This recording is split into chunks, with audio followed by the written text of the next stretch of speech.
Welcome everybody to our mini training session. This is Rekla Consulting and Learning Studios, and my name is Vanessa. I want to welcome all of you to our session for today. Feel free to like and subscribe to our YouTube channel, to our Facebook page, so that you can get all the latest updates on our on the things that we are doing every week. So the great thing is that every week we do add new content to our website, www.reklalearningstudios.com. So I hope that you join.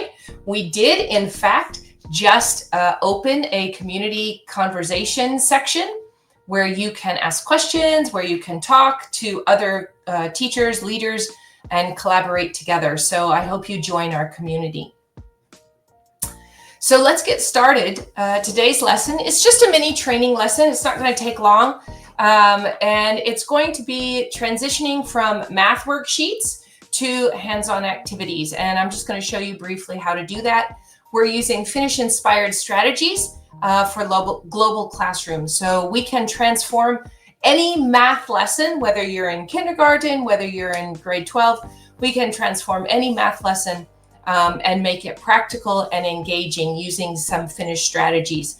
It's also aligned with CBC, Competency-Based Curriculum goals, which a lot of teachers that are in my audience are from Kenya. And so they're transitioning to the CBC curriculum. So all of the things that I'm sharing with you today will also be very engaging for those systems.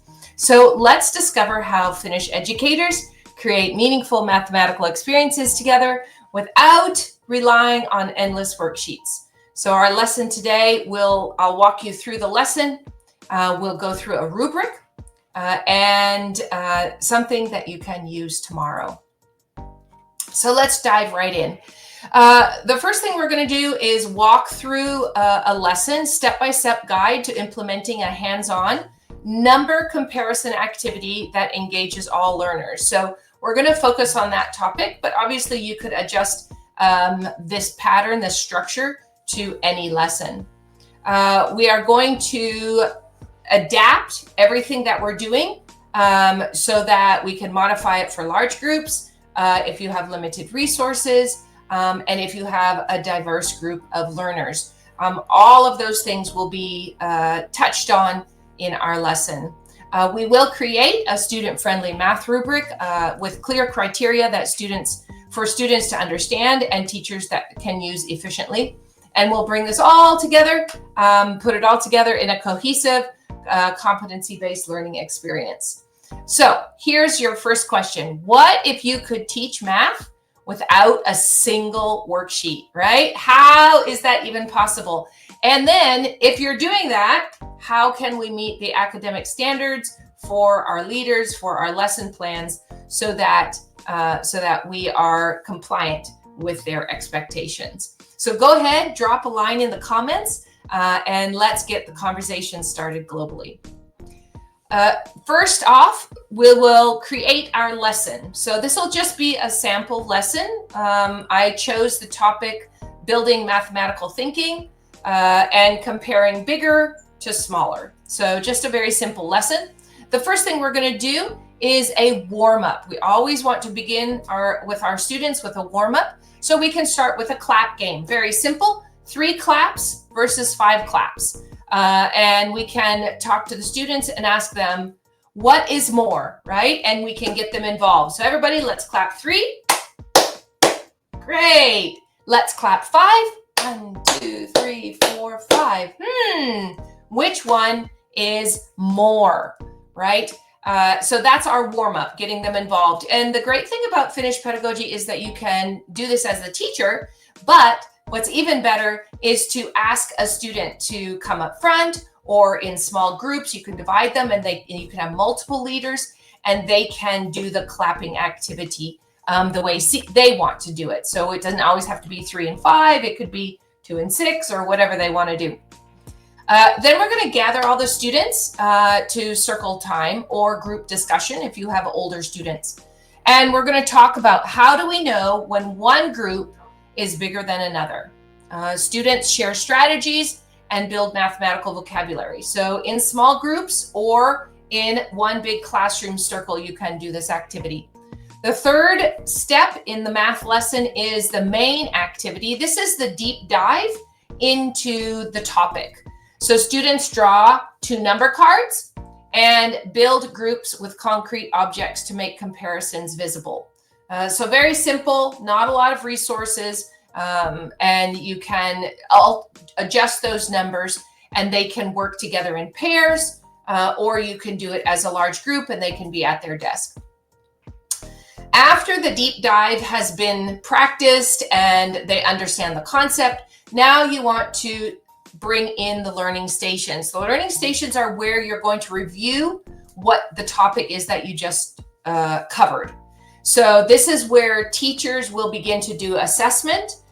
This is where you can also introduce peer assessments because they will be going to the stations in small groups. So you need to make sure that you have a leader in each group by asking for volunteers and allowing the ones that feel comfortable leading to take on those roles. So today I chose 4 stations. You can do as many or as few as you want, depending on the size of your class.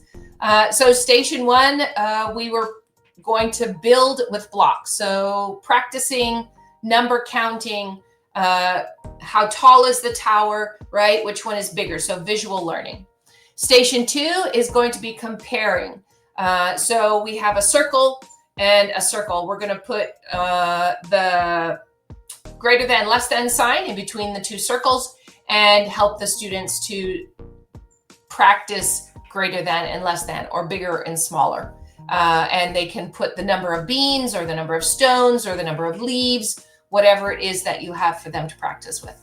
Station 3, they're going to draw pictures. So get a little art in here, right? Because we always want to cross subjects when we're doing Finnish education. So we're going to get some art in here and they can draw. They can draw animals, they can draw shapes, they can draw whatever. It's up to them. We're offering them student agency in these stations so they can choose how they demonstrate their learning. The 4th station is a group effort. So the small group that's going to that station at that time will be working together and building a story. So now we've built some literacy into our math lesson. And they will create a story based on bigger and smaller, or greater and less than. And then they can present that. Okay, the second part of the lesson, again, I'm going through this quickly and I'm going through it simply, just because I wanted to give you a basic idea of what Rekla lessons are like. So in the second part of the lesson, after we've gone through the warm-up, the circle or group activity, the main deep dive, and then the stations, then we're going to have student reflection and some SEL learning. So here is where we can swap students within the groups, explain their comparisons to their partner, do peer interactions, and this will build communication skills while reinforcing mathematical reasoning. Partners can ask clarifying questions. How did you know 9 was bigger? And as a teacher, you can easily display some of these engaging questions, clarifying questions on the board, so that if students are unsure exactly what they're supposed to be asking, they can look at the board and learn. After we've had our student reflection time, as a teacher, you've been doing some assessing, continuous assessment. And if you find that everybody's grasping the concept, great. Then you can move forward with the action break. This lesson up until this point is 30 to 45 minutes long. And in Finnish education, we always want to encourage a 15-minute break after 45 minutes of learning. So this is about a great time to step into an action break. Hopping on the number line is an example. So students jump on numbers, taped to the floor, physically experiencing the sequence and size relationships, right? So they can jump from a 2 to a 4 and they can see how much bigger that is. And kinesthetic learners will obviously embrace this activity and using their whole body to really get in their math understanding. And then lastly, we have our SEL connection where we build confidence to share mathematical reasoning aloud.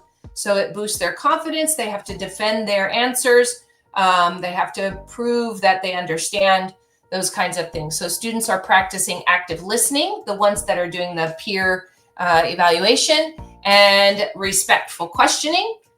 We don't want to hurt our classmates' friends' feelings, and it creates a supportive environment where mistakes become learning opportunities. So just an optional extension here, if you have some advanced learners, then you can choose a more difficult station at this point in the lesson, right? Where you're really going to challenge them. They can compare 3 numbers or design their own comparisons for other classmates. So why this works? Because hands-on practice replaces worksheets while keeping learning outcomes clearly visible and measurable. Obviously, this lesson could easily be done by handing out a worksheet and asking the students to fill in numbers or write in the greater than, less than sign. But this way, their bodies, their minds, their mouths, everything, their eyes are all engaging, and you're reaching art, you're including literacy, you're including multiple subjects and multiple learning styles. So this is a great way to get math clarified in kids' minds so they really understand. So let's just look at some flexible implementation here. For large groups, you can use the whole class to do counting, right? We can go for a walk outside and gather your supplies, whether they're sticks or leaves or branches or whatever you happen to have in your neighborhood, and they can work together to do the counting. And you can use student bodies, right? So if you have a really large class, you can divide the class, everybody stand up. And, I want 5 kids here on this side of the room, and I want 7 kids over here. Okay, class, which group is bigger, right? So you can do it this way. You can use a chalkboard if you happen to have one, and they can go up and they can have races where they line up in teams, and whoever can draw or mark the biggest number or the smallest number. Or you can just share objects that you've gathered if your group is that large. And then one demonstration easily can engage 30 students. You can do it as a teacher. You can ask one of the student leaders to do it in your class. If you have low resources, that's okay. This lesson is not about making sure you have all of those fancy manipulatives. You can just easily, like I said, go for a walk, gather some of the things you have outside, go to the school kitchen and grab some forks. It's very, very easy to do this kind of activity without a lot of resources. And of course, you can always, knowing that you're going to have this lesson coming up, you can always ask the students to bring back some macaroni or some rice or some beans or something that they have at home to do counting with. So let's talk a little bit about differentiation. If you have struggling learners, so we can alter the difference in our number choices to be only from 1 to 5, right? So start them small rather than going to double digits or triple digits. Use fewer objects, provide visual support, maybe show on the screen what it is they're supposed to be grasping. And for advanced learners, we talked about this, you can have them comparing 3-digit numbers, exploring number patterns, designing their own comparison problems to challenge their peers. And then for English language learners, ELLs, we can use visuals to support our students and encourage mathematical communication in any language. So hopefully pairing 2 Spanish-speaking students together, or 2 Arabic-speaking students, or 2 other language, Russian or whatever your class has, and pair them together so they can work in their native language. So let's talk quickly about how to create an assessment for this math lesson. We're going to start with our Bloom's taxonomy verb, which in this case is compare and explain. Those are the 2 we're using. And we're going to write our learning outcome sentence. So students can use objects to compare 2 numbers and explain which is greater. So those are the things we're going to be listening for as teachers. And you can do your rubric as a teacher at this top one with the green bars. So did the student use the correct number of objects? Did they use clear language to compare the 2? And if they had the correct words or they didn't have the words, did they show the symbol correctly? For peer assessments, which is what we also want to include, you can make it a little bit easier here by just simply using not yet, getting there, or yes, they did, right? So, or strong. And so the peer assessment can be done with a little bit simpler language here. You can also give them sentences to check off for self-assessment. So we've got the teacher assessment, the peer assessment guide, and the self-assessment guide. And the self-assessment can just be simple sentences. I can choose a method that makes sense. I can show my steps clearly. I can explain why my answer works. All right, so that's the end of our lesson for today, our training. We created a lesson that included everything we needed without using a single worksheet. That's a win. We have 3 kinds of assessments already built in, and we used hands-on learning, and all of it is aligned with Finnish pedagogy, which works in any classroom, anywhere. So I hope that this shows you, demonstrates to you how easy it is to turn these kinds of subjects into hands-on learning. Our last reflection question for today, think about your math lessons this coming week. Which one could you try using a hands-on lesson with instead of a worksheet? So substitute that worksheet for one of these activities and use a rubric instead of a grading sheet or exam or quiz or test. I hope you find this little mini training helpful. If you are ready to transform your teaching, don't forget to explore our online self-paced training courses here at Rekla Learning Studios for more Finnish-inspired strategies that simplify lesson planning, reduce teacher burnout, and keep your energy in balance while meeting curriculum expectations. We also have lots of lesson bundles on our website that follow a very similar lesson plan as to the one I shared with you, but it has so many stations and ideas and main activities and fun things to do with your class. So if you like what you saw today, make sure to check out the store at Rekla for more lesson bundles like this. I hope to see you on Rekla in the community, in the conversation page, or just enjoying the blogs and the podcasts. Start your journey today. Thanks for coming.